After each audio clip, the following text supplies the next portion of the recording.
Сайн байцгаана уу? Та бүхэндээ Дорнот аймгийн 5 дугаар ангийн мэрэгжлийн багш нарын бүлгийн үйл ажиллагаагаар зохион байгуулсан математикийн хичээлийн арга зүй туршлагыг танилцуулж байна. 5 дугаар ангийн улсын шалгалт гүйцэтгэлийн үнэлгээ, хөндлөнгийн үнэлгээний үнэлгээнд анализ хийхэд асуудал шийдвэрлэх бодлого бодох чадвар бол сул байгаа нь харагдсан. Тийм учраас бид нар 5 дугаар ангийн мэрэгжлийн багш нарын бүлгийн үйл ажиллагаагаараа багш бүр өөрийн математикийн хичээлд хэрэгэлдэг арга зүй туршлагаа бол хуваалцаж түгээн дэлгэрүүлэх үйл ажиллагааг бол зохион байгуулсан. Мэргэжлийн багш нарын бүлгийн үйл ажиллагаагаараа багш бүр өөр ингэсэн арга зүйгээ бол танилцуулсан байгаа. За энэхүү арга зүйнуудыг бол та бүхэндээ танилцуулъя. За хаан улс сургуулийн 5 дугаар ангийн багш нар сурагчдын уншаад ойлгох чадвар, асуудал шийдвэрлэх чадварыг нэмэгдүүлэх зорилгоор асуултаар хөтлөн бодох арга зүйг сонгон бодлын жиргээ, бодлогын цагийг бол хичээлүүлсэн байгаа. За энэ асуултаар хөтлөх арга зүйн алхам нь бол гарааны үнэлгээг бол эхлээд багш бүр хийсэн. За дараа нь тухайн 7 хоногийн агуулгад тохирсон бодлогыг бол багш бүр 3-аас 4 бодлогыг асуултаар хөтлөн өөрөө эхэлж бодно. За дараа нь сурагчид 2-оос 4 бодлогыг бол тогтмол бодуулж хэвссэн байгаа. За бодлого бодохдоо алхам бүрийг асуултаар хөтлөж гол нь бодох гэдэг нь хамгийн чухал зүйл байгаа.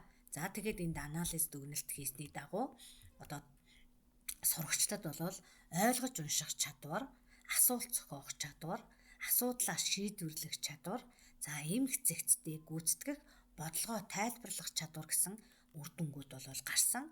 За багшд бол бие биенээсээ сурталцах хамтын ажиллагаа нэмэгдсэн.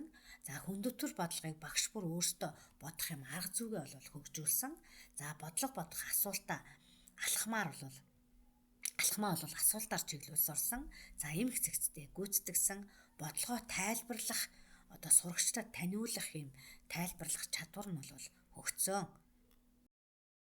5 дугаар сургуулийн багш нар ойлгоход суурилсан арга зүйг бол туршиж хэрэгжүүлсэн байгаа. За энэ нь бол хамгийн үр дүнтэй 5 арга нь бол сурагчид зургийг зурна, өгөгдлийг тэмдэглэнэ, алхамчилж бодно, за нэгжээ шалгана, хариугаа баталгаажуулна. За ингэснээрээ ойлгох, төлөвлөх, бодох, шалгах юм алхмын дагуу явдаг. За арга зүйн зөвлөмжийг бол юу өгөгдсөн бэ? Юуг олох вэ? Ямар аргаар бодох вэ гэсэн юм асуултаар бол чиглэж үйл ажиллагааг бол зохион байгуулдаг.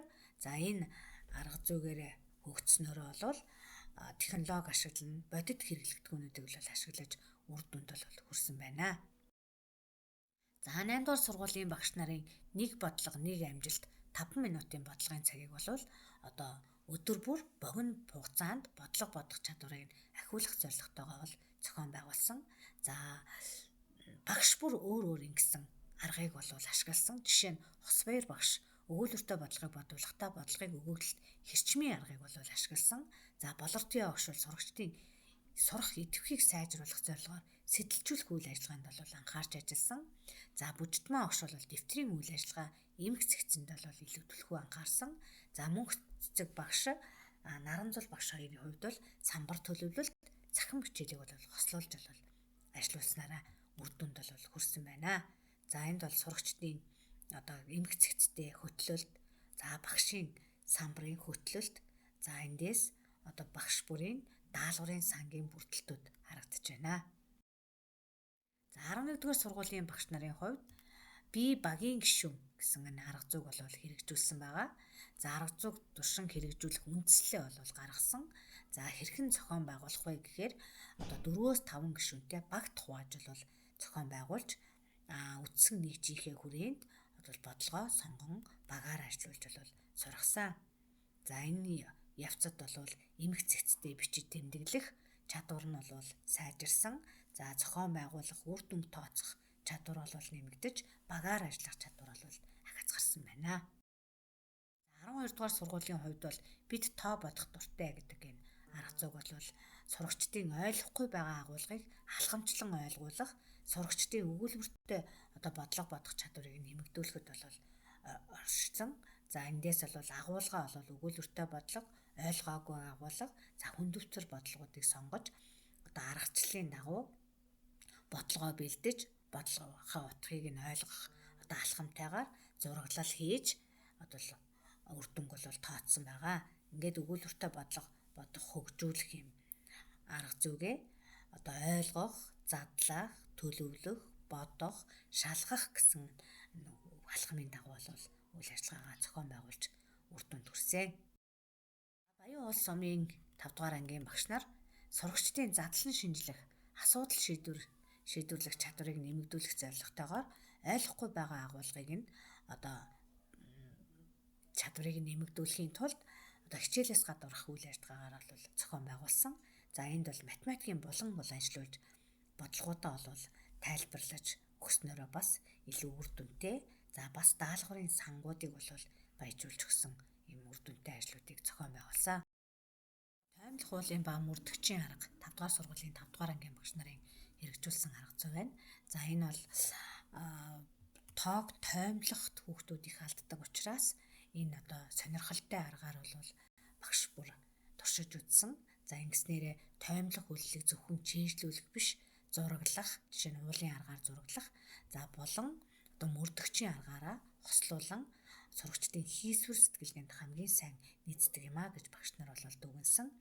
За мөн энэхүү хоёр аргыг бол хослуулсан хэрэглэснээр сурагчдын алдаа бол маш сайн тоймлох тохиолдол бол 80% бол буурч амжилттай эзэмшсэн байна. За мөн орон андуурахгүй байхыг бол мөрдөх орон дээр зураас зурулж сургаснараа тэд 100-аар тоймлох, 1000-аар тоймлох гэсэн механик алдаа гаргахаа бол болсон байна.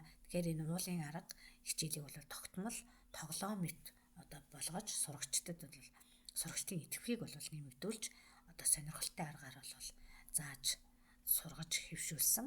За мөн явцын үнэлгээний 6 малгай аргыг бол тогтмол хичээлдээ хэрэгжүүлж сурсан. За шинэ хөгжил сургуулийн багш нар маань хоцрогдлоос сэргийлэх алхам стратегийг бол математикийн хичээлийн хоцрогдлыг хөвчлэн өмнөх шатныг үржүүлэх хуваах үйлдэлд дутуу байснаас үүсдэг гэж үзэн өдрийн 5 минут хичээл бүрийн эхний 5 минутанд чэйжтэй бол хурдан бодох дасгал хийлгэж хэвссэн байна. Энэ нь бол тархийг халаад суур үйлдэлийг бол мартахаас сэргийлдэг давуу талтай.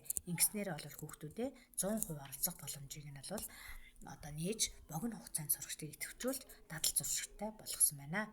За миний алдаа миний туршлага гэсэн сурагчдын алдаа гаргахад нь зэмлэх биш, харин хамгийн түгээмэл гарч буй алдааг самбар дээр нэр дурдахгүйгээр бичиж яагаад ингэж алдсан бэ гэдгийг нь бол хамтдаа хэлэлцдэг. Ингэснээрээ бол сурагчид алдаагаа засаж мэдлэгээ ахиулах боломжийг бол бүрдсэн байна. За мөн үе тэнгийн сургалтыг бол зохион байгуулж энэ нь бол хүүхдэд тайлбарлах илүү ойлгомжтой хэллэг ашигладаг байна. За ингээ онцлог тал, давуу тал, сул талаа бол гаргаж бодлогын цагийг бол хичээлүүлсэн байна. За ингэснээрээ бол сурагчид төвтэй, идэвхтэй оролцох тулгуурласан, алдаанаасаа суралцах аргад суурилсан, бие даан болон хамтран суралцах чадварыг бол хөгжүүлж чадсан байна. Анхаарал хандуулсан та бүхэнд баярлалаа.